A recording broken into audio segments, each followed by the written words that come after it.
Hi வணக்கம். நான் லிசி தான் பேசுறேன். இன்னைக்கு என்ன பண்ணேன்னா, நம்ம சாம்பார் ரைஸ வந்து நெறைய பேருக்கு உரிக்கிறதுக்கு ரொம்ப வந்து டைம் ஆகும் அப்படிலாம் சொல்லுவாங்க. ஸோ அது ஈஸியா என்ன பண்ணணுன்றத வந்து நான் காட்டுறேன்.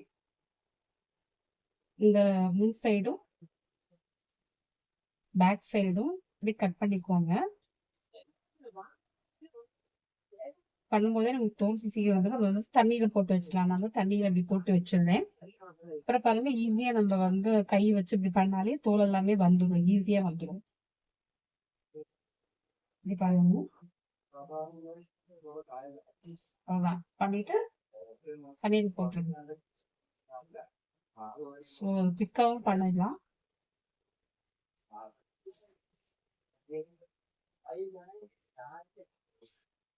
இது ரொம்ப ஈஸியா பண்ணலாம் இது. இப்ப பாருங்க, அந்த தோலெல்லாம் வந்து ஈஸியா வந்துரும். நம்ம போட்டு நல்லா கைய வச்சுட்டு இப்படி பண்ணீங்கனாலே, தோலெல்லாம் வந்து கிளீனா வந்துடும். ஸோ நம்ம வேலை ஏதாவது பண்றோம்னா, நம்ம முன்னாடியே இத பண்ணிட்டு வச்சுட்டோம்னா, மத்த வேலைய பார்த்துட்டு, இத டக்குனு கிளீன் பண்ணி எடுத்துக்கலாம்.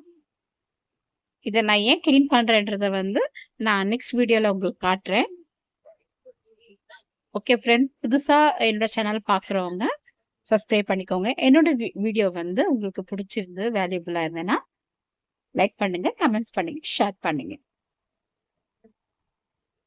இதெல்லாம் ஒரு ஈஸி மெத்தட் தான். நம்ம அவசரத்துக்கு வந்து இத உரிக்கும்போது தான் ரொம்ப கஷ்டமா இருக்கும். நம்ம பெரிய வெங்காயம் கூட உரிச்சிடலாம். ஆனா, சின்ன வெங்காயம் வந்து ரொம்ப கஷ்டமா இருக்கும் நம்ம அவசரத்துக்கு உரிக்கிறதுக்கு. ஸோ இது மாதிரி பண்ணி வச்சுட்டோம்னா, டக்குனு நம்ம அழகா ஈஸியா தோல உரிச்சுக்கலாம். ட்ரை பண்ணி பாருங்க.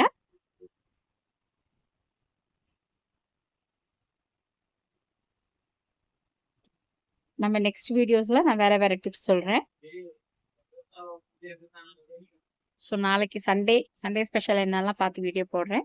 ஓகே ஃப்ரெண்ட்ஸ், நாளைக்கு வேற ஒரு வீடியோவோட வருகிறேன். தோலெல்லாம் உரிச்சு கிளீன் ஆயிருச்சு. நெக்ஸ்ட் நான் எதுக்காக இத கிளீன் பண்ணி வைக்கிறேன்னா, நான் நாளைக்கு வீடியோ போடுறேன். சரிங்களா?